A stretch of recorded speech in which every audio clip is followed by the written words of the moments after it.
大家好，欢迎收看《震惊最前线》，无马看中国，我是主持人张宏林。再次感谢大家收看我们的节目哦。过去我们有谈到有关中华民国近代史的部分哦，那引起许多的观众的回响。那当然，我们谈到这个过往，就是我们最后决定这个联俄容共哦，这时候中共的确就寄生在整个国民党里面，中共的分化也非常厉害。它对于中国国民党里面当时的政府里面就开始进入渗透，掌握重要的部门，甚至开始给他们分左派、右派，还有中间派，借此开始去做一些他们自己内部想要的这些资源的一些夺取哦。所以我觉得这段历史事实上还是有必要让大家可以更清楚的了解。那我们今天很开心邀请到透视中国的高级研究员，也是台大政治系的荣誉教授闵居正老师，继续来帮我们做介绍。闵老师你好。主持人洪林老师好，各位观众朋友们大家好。是闵老师，我们刚刚也提了，在之前你有提到了这个有关我们黄金10年，就是民国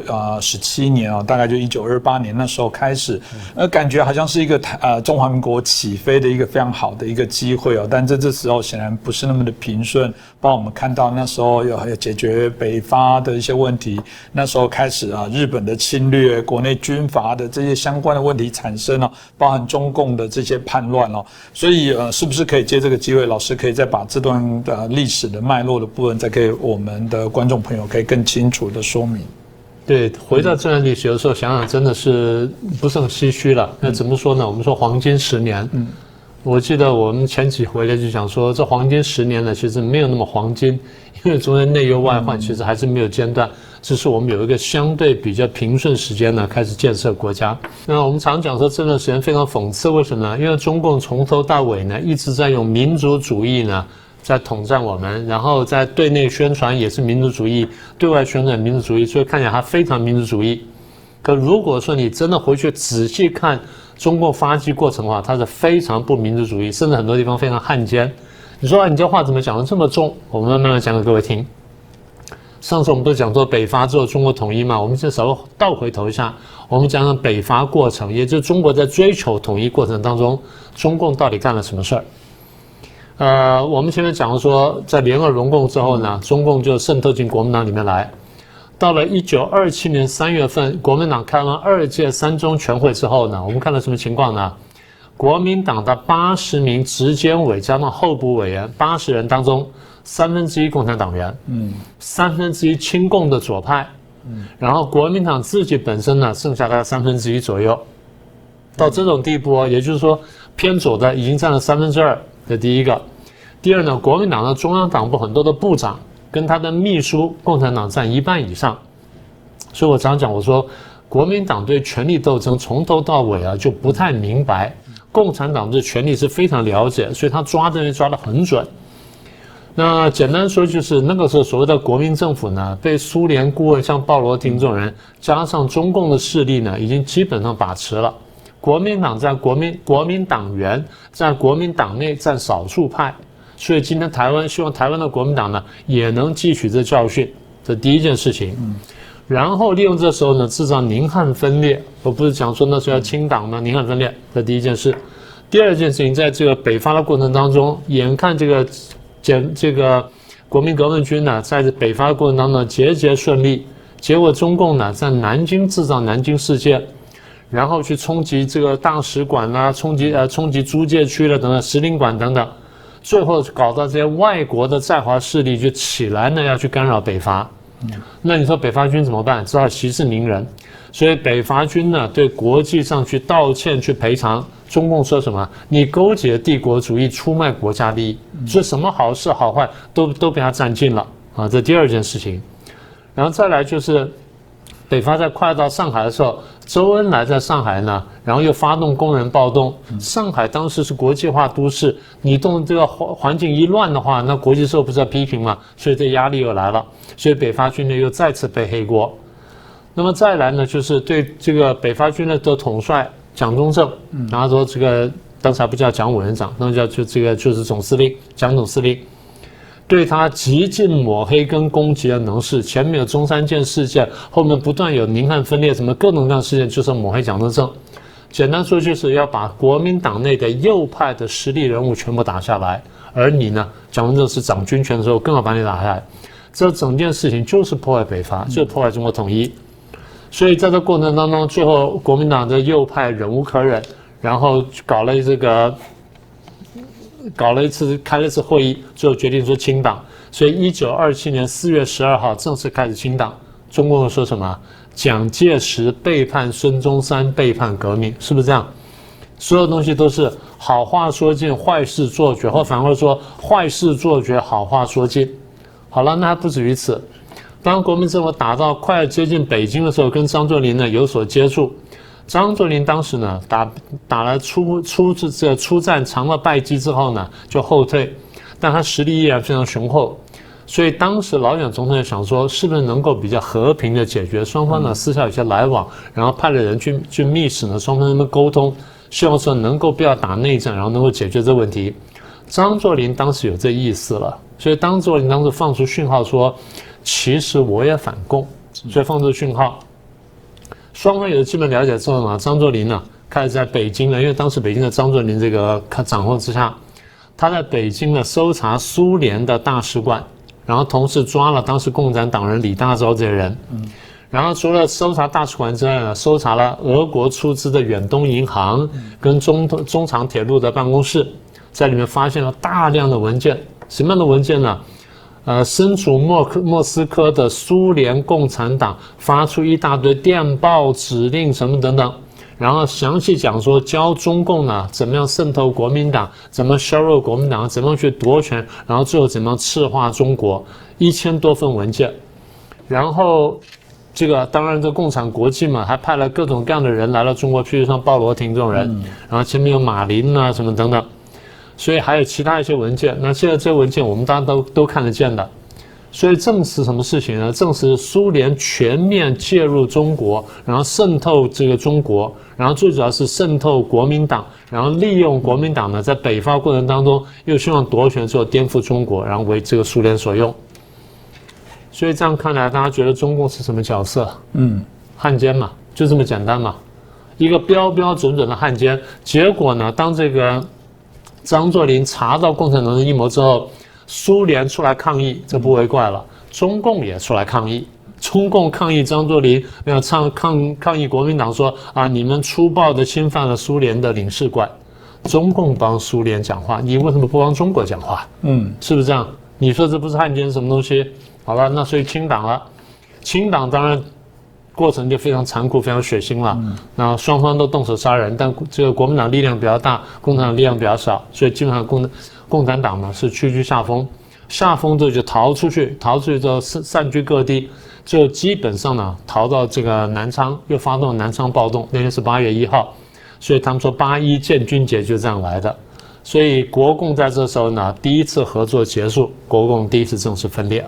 老师刚刚谈到这个逃到井冈山这一段，然后在江西成立苏区政府，但这个就请教老师，后来他们逃去了这个江西这地方，成立了苏区政府，到底他们在做什么？是在想什么？第一就是他想最后我要打内战嘛，那现在我力量不够，因为我刚才被人家清港，才被人家赶出来，然后现在双方势同水火，所以我现在建立我的苏区政府啊。我现在解释一下什么叫苏区，苏这字怎么来的？因为中共在这个江西呢建立一个叫什么中华什么这个苏维埃这个什么共和国，名字很啰嗦，那当时叫做苏维埃政府。当地老百姓根本不晓得什么叫苏维埃。那先生请问一下，各位观众朋友们，你们应该知道什么叫苏维埃，对不对 ？Soviet， 这标标准准的俄文，就是这个什么大会啊、公民大会等等之类的意思。所以中共生搬硬套的把苏联这苏维埃的苏字搬到这里来，在江西成立一个中华苏维埃共和国，然后当地就简称叫苏区，就是苏维埃地区啊，苏区政府。老百姓搞不清楚，把它叫什么？叫埃政府。用了第3个字叫埃政府。中共不断的苦口婆心跟人讲说苏政府、苏区，所以才有苏这个字，这第一个。第二，各位到网络上找找看，到后来呢，这个德国进攻苏联，然后日本有点蠢蠢欲动，当时中共喊出一句口号，要用鲜血或用武装保卫苏联。你为什么不保卫中国？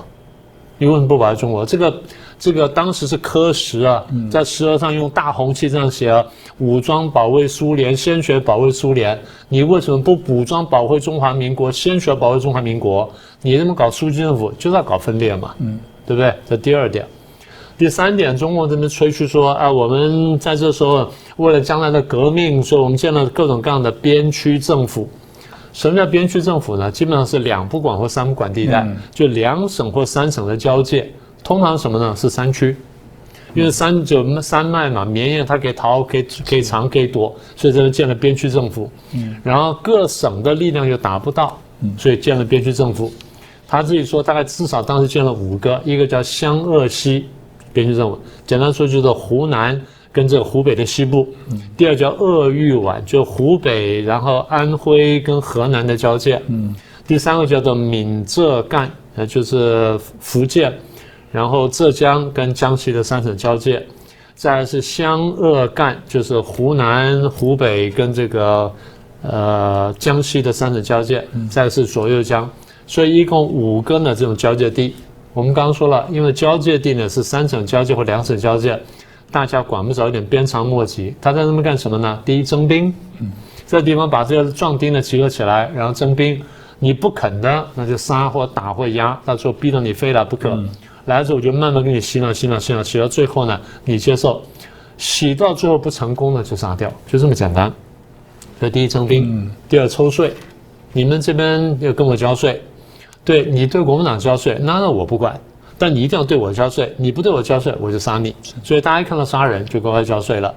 第三呢，征工，我这边需要做工，我把你这些人呢拉来做工，那你也不敢不做，就去了。所以这么一来呢，他就慢慢有余力。那你刚刚不说721吗？所以第一呢，1分抗战，2分应付，7分发展，其实连1分抗战都没有，连10%力量都没有。在这边基本上就扩充地盘、扩充军队做这个事情。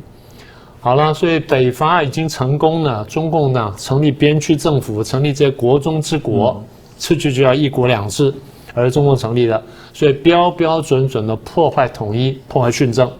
我再说一次。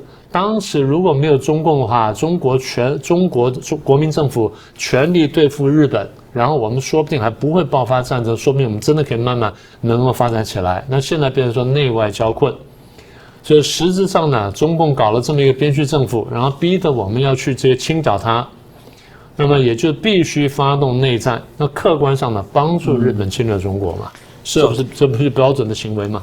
但如果谈时间的共同点，刚刚有提到了，这个正在国难当头的时候，这个中共在后面事实上是在扯后腿，意图要消灭中华民国，意图要重新建立他的政府。而这政府刚刚还是用苏区，还不是跟对苏维埃用这种的概念，还跟原来的中国的脉络没有什么特别的关联。虽然后来他有这个新的叫中华人民共和国，但最早的起源，大家如果了解这段历史，显然不是这样。所以这看起来两者好像有点呼应呢，这个有什么关联吗？我们如果把这个日本那段时间的侵华的历史啊，跟中共之间的关系，我们仔细看一下，还真的是这个样子。那卡得非常紧。不是说你成立苏区政府吗？那政府没有办法，只好去围剿，去剿共啊。所以我们对江西苏区呢，我们进行了5次围剿。我们看这5次围剿跟日本侵华之间的时间序列怎么排的。第一次围剿是1930年12月。前后呢，在东北发生了万宝山惨案，细节我不多讲了，各位去上网查查就知道了。所以万宝山惨案就是日本挑起韩国的这个侨民呢，跟在东北呢跟中国人冲突结果，就政府必须出面解决。所以这样呢，就使得第一次围剿呢受影响的第一次。第二次围剿是1931年5月份，然后这时候北方呢又爆发了这个日本的这个中村大尉还少尉失踪事件。然后呢，又扯了一次后腿。这第二次，这2次还不算特别严重。第3次、5次都比较严重。第3次是1931年7月到10月份，我们进行围剿。然后呢，918事变爆发。918事变爆发之后呢，我们必须全力应付日本，所以围剿就停下来。然后最后呢，被中共呢突袭了。这第3次围剿。第4次呢，是1932年6月到33年4月，打了不到1年的时间。这时候呢，日本成立满洲国，然后呢，开始向这个周边的省份进发。为什么呢？因为关东军成立满洲国之后，他觉得说这附近无险可守，所以为了要保障我满洲的生存，我必须设立一个缓冲区。要设立缓冲区，就必须向外扩张，所以缓缓的向外面扩张。所以在扩张缓冲区同时，保卫他所谓的满洲国同时呢，就必须跟中国军队发生冲突。中国军队这时候有了这个918的教训，就不敢再让了，所以就必须的节节对抗。所以我们是用空间换取时间，就这样来的。也就是你前进一点点，我就挡你一下；前进一点我就挡你一下。挡到什么时候呢？挡到你攻势非常凌厉，然后我要保全我实力的时候，我就向后退一点点。我向后退一点，这样一退呢，前后呢就退了6年。好，这第4次，然后这个第5次呢，这个1933年9月到1934年的7月，我们在第5次围剿，日本在干什么呢？打热河，打到热河整个丢掉，然后热河省主席汤玉麟呢必须逃亡。当然，汤玉麟也不是好官贪官，逃亡的时候一大堆车队呢帮他运这些贪污来的东西，最后呢枪毙了。然后中间发生什么？长城战役。所以换句话说，我们看见就是日本也晓得我们在围剿中共，也趁着你在围剿中共的时候，我就打你一下。那最后我们没办法知道，就回军去应付日本，说中共这边又放松了。幸亏第5次打赢。好，这第一个部分，就是5次围剿呢跟日本侵华之间的时间关系。那这第一点。第二点，918事变了啊！你说这个我们围剿受到影响了，中共干了一个非常棒的事情，什么事情啊？抗日救亡运动。所以中共自己在教科书里面讲了，你各位回去翻中国党史就晓得，党中央下令了发起抗日救亡运动，就是特别下令东北地区，因为发生在东北嘛，特别下令东北地区地下党组织全部起来。干什么呢？组织罢工、罢课、游行。你说抗日了，对不对？是抗日了。全国各地开始组织反日会、反日本的会，目的要干什么呢？利用民族主义逼迫政府全面抗日。你说全面抗日不是好事情吗？当时蒋委员长说，我们的实力不够，攘外必须先安内，因为共产党内部在不断侵蚀我们、掏空我们，所以使得我们不能全力抗日。那现在呢，喊了一个高调口号，逼我们去抗日。你说抗日还是好事情啊？不完全是。为什么？逼中国全面抗日不是中国当时最佳战略，这是谁的最佳战略？这史大林的最佳战略。用大陆话来说叫斯大林的最佳战略。为什么？日本当时崛起了嘛？日本从1890年代崛起，94年、95年呢，跟我们打了甲午战争，把我们打败了。1904年、05年打日俄战争，把俄国打败了，所以俄国非常忌惮日本的崛起。那个时候是1905年，现在我们讲的是1930几年，日本的势力更加强大。然后呢，俄国越来越担心，苏联越来越担心。苏联担心什么呢？这边看见了日本的崛起，那边呢看见希特勒的崛起。所以斯大林担心说，我会不会腹背受敌？这边被德国打，这边被日本打，所以我要怎么办呢？我只能应付一边。所以最好什么？日本这边不要打我。那日本不打我怎么办呢？让他跟中国打起来。所以史达林的战略非常高明，我们虽然非常讨厌他，但从这个战略角度来说，你必须承认他战略是高明的。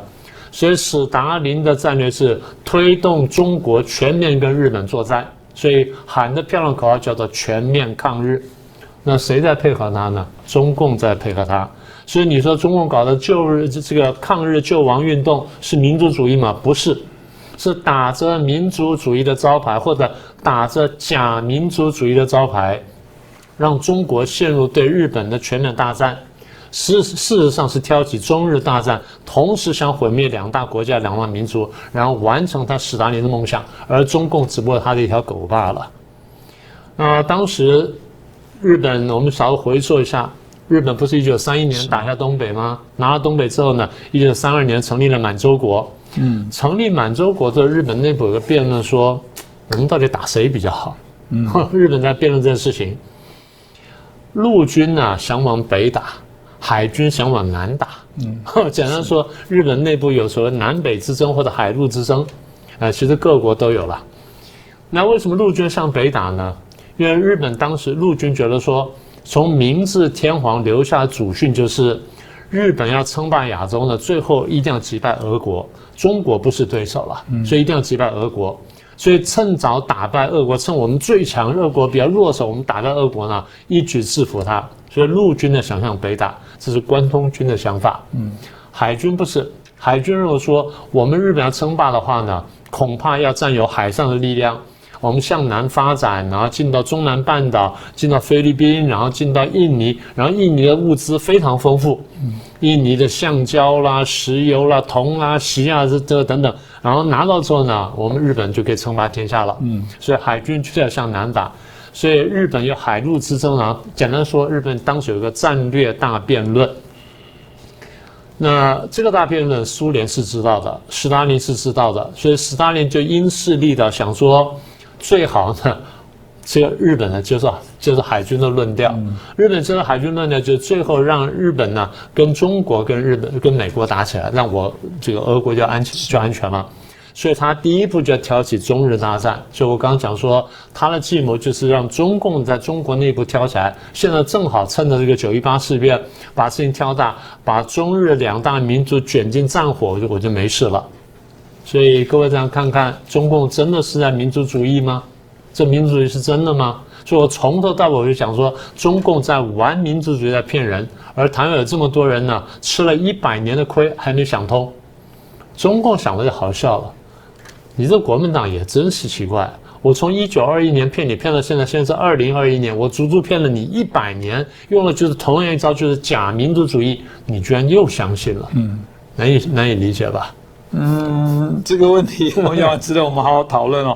这当然国民党的问题哦，老师是非常厚道的人哦，但也不特别去指谁。但以我们在台湾的部分，我们在节目当中提过，这匪夷所思。我必须说，从有时候老师刚刚提到现在，你会有一个结论，觉得说，难怪国民党亲共或者你说舔共很正常，因为本来他们某些时候也一家，以前也混和在一起哦。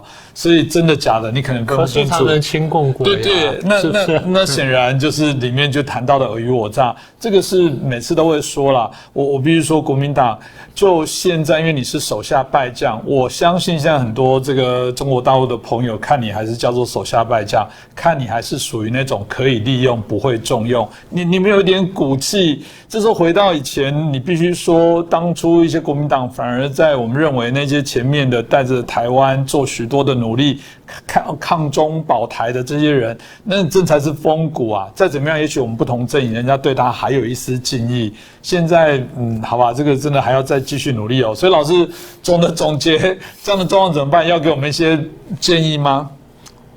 建议不敢说，至少我们做个总结可以吧？所以刚才这段历史呢，我们都不说前面这个中共进入国民党的时候了。大家可以看到，刚刚那段历史，各位随便在一般历史书上，除了中共历史书之外，别的地方都可以看到，甚至中共书上都可以找到一部分。所以我们可以看到，一开头呢，中共从参加国民党呢就没有安过好心，中共说要跟国民党合作也没安过好心。大家去翻翻课本就晓得了。所以今天很多国民党人呢，真应该回头去读读国共关系史。那么，所以中共也讲了很多民族主义的话。各位觉得是真的吗？今天他还在讲民族主义的话，他今天讲就是中国现在崛起了，强大了，要去争霸了，所以美国在阻挠我们，然后谁在阻挠我们，说我们要怎么样？你真的相信这些话吗？你如果信了他的话，然后切断了跟美国的关系，那台湾就落单了。台湾落单谁最高兴？中共最高兴。为什么？我一口把你吃掉嘛，就这么简单嘛。所以从一开头各位看到，中共就是苏联共产党的走狗嘛。很清楚嘛，一直在执行策略。今天当然俄共弱下去了，中共强起来了，但我常常提醒大家，现在台湾很多人讲说啊，现在中俄是最好朋友啊，联合抗美，你又糊涂了，不是这样子。俄国绝对不会一面倒向中共，俄国的最佳战略就是在美中之间摆荡。这个摆荡这个选择台湾是没有的，但俄国有，为什么？它够强大，而且俄国不是美中竞争的标的物，台湾恰恰好是。所以第一，台湾比较弱，所以不能够在当中呢去摆荡。第二，台湾恰好是美中竞争要争夺的标的物，所以你不能摆荡，你只能倒向一边。所以我从头到尾讲，我说台湾必须选边，就这意思。那台湾现在基本呢，国家选边是对了，但台湾有些人选边是选错的，那大家再看看吧。所以第二点我回头讲，我说联俄容共呢，孙中山有点天真，但没办法，错就错了。后来做对了是清党，清共之后，大家看到国民党重生了，国民党新生，清党清共之后呢，北伐是没有问题的，北伐就一路打下去了，中间没有人干扰，是不是这样子？所以大家得看懂，国民党在奋发图强清共之后，他反而路走得更好，更爽利。然后中国统一了啊，开始推进宪政了，要建国了。这时候捣乱的外面有日本，里面呢有中共嘛？刚刚不是说了吗？5次围剿让我们分心了，5次围剿又呼应了日本，说客观上帮助日本侵华了。我们还不说帮助日本侵华部分，中共光是建立边区或建立苏区政府，它本身就是叛乱，它本身就是割据，就是破坏统一。所以讲什么民族主义呢？你从头到尾不是当汉奸，就是在破坏中国统一，破坏中国的前进，破坏中国进步，还讲民族主义，而台湾还有人相信，这不是很奇怪的事吗？所以日本侵华呢，我们刚刚讲了，中共的行为，第一呢，客观上帮助他；第二呢，实质上削弱这个国家的这个力量。所以从头到尾看下去，中共呢在喊民族主义口号呢，就是在骗人，在统战。到今天呢，他又用新的这个核心，又用新的东西来讲，但核心呢万变不离其宗，还是虚假的民族主义嘛。那今天讲到崛起了啊，我们现在有航空母舰了，我们有飞弹了，然后我们有太空船，有什么？很多人就激动热泪盈眶。我常常提醒大家，如果70多年前我们当时走的是三民主义或走资本主义的话，今天中国好得多，强得多了。台湾今天成就会是中国的最低标准，而不是高标准。大家随便算算就晓得。所以真的不要被中共骗了，中共用的都是虚假的民族主义。从头到尾，如果国民党人或台湾人或乃至全球华人多读读历史，尤其多读读国共关系史，你就认清楚中共的真面目是什么。他是真正的汉奸，他是真正在搞假民族主义，在捅你们的。你要被骗的话，将来你会到哪里去都不知道。用中国话来说最清楚，将来打赢之后，我关门打狗。如果中国将来打赢的话，我们就是被他关门打的狗啊，包括相信中国的人都在内。所以我一直呼吁说，大家要看清楚，要想清楚，要醒过来，就这意思。真的是如此哦！我想这就是老师刚刚提到的部分，问香港在追求自由民主的朋友应该最清楚。如果大家一直用这种民族主义的这个大旗，这个一个字都不能少，这都是我们的什么？我都不知道。你要推到远古几千年的人的这个历史，台湾人真的也要搞清楚觉醒。我觉得我们台湾最怕是不觉醒这件事。你自己在很多的自己的一些主权立场上的部分，然后这搞不清楚对话角色，这个就跟当时我觉得我们所看到现在老师在推荐的历史，你几乎只是不同的西元，但你去把人套上去，国家套上去，都可以找到对应的人跟团体耶。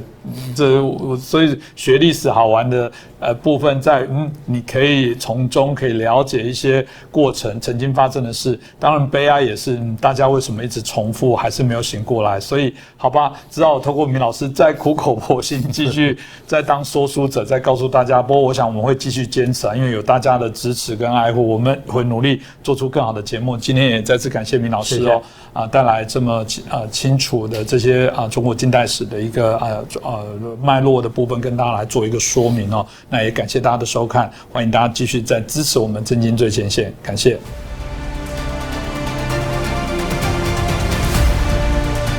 各位政经最前线的好朋友们，我是主持人张宏林，欢迎订阅我们的频道，也记得打开小铃铛，掌握最新节目通知，让精彩评论不错过。更欢迎留言、转传影片，